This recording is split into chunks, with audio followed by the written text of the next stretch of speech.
pembuatan rancangan produk. Yang pertama yaitu mengumpulkan alat dan bahan yang akan digunakan untuk pembuatan produk vacuum cleaner sederhana, yang mana terdiri dari botol plastik bekas, pipa atau selang, kemudian kaleng bekas, lem tembak, gunting, kain bekas, dinamo, serta kawat bekas. Setelah itu, tahap kedua yakni membuat kerangka bodi dari alat vacuum cleaner sederhana itu sendiri menggunakan botol plastik bekas.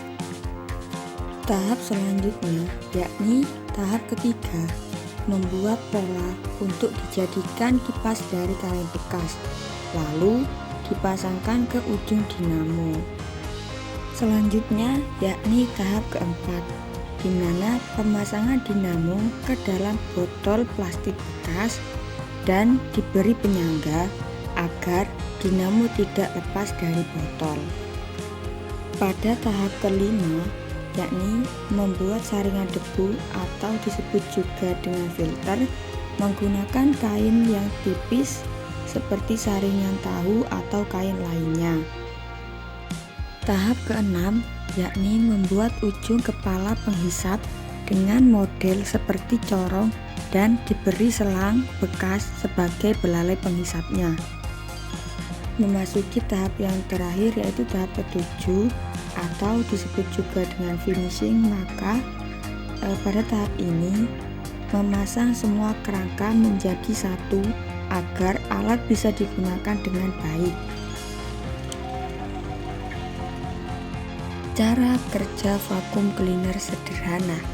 Secara sederhana, prinsip kerja vacuum cleaner yakni dengan proses hisap dan buang dengan sejumlah prinsip fisika untuk membersihkan kotoran secara efektif, di mana fan atau kipas akan menghasilkan udara vakum untuk menghisap debu melalui saluran masuk, kemudian disaring dan debu yang tersaring itu terkumpul dalam wadah.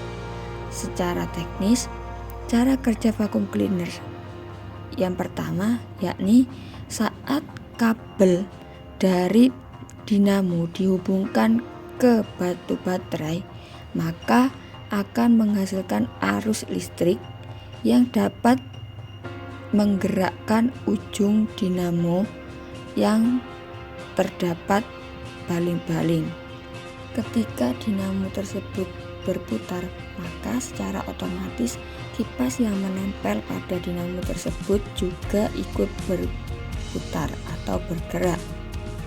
Nah, dari putaran inilah baling-baling atau kipas menghasilkan udara bertekanan menuju port pembuangan. Nah, ketika partikel udara didorong ke depan, maka kepadatan partikel dan tekanan udara menjadi meningkat di depan dan menurun di bagian belakang kipas. Maka dari itu, penurunan inilah yang menyebabkan objek atau debu atau kotoran yang berada di bagian belakang terisap karena perbedaan tekanan udara di dalam vacuum cleaner.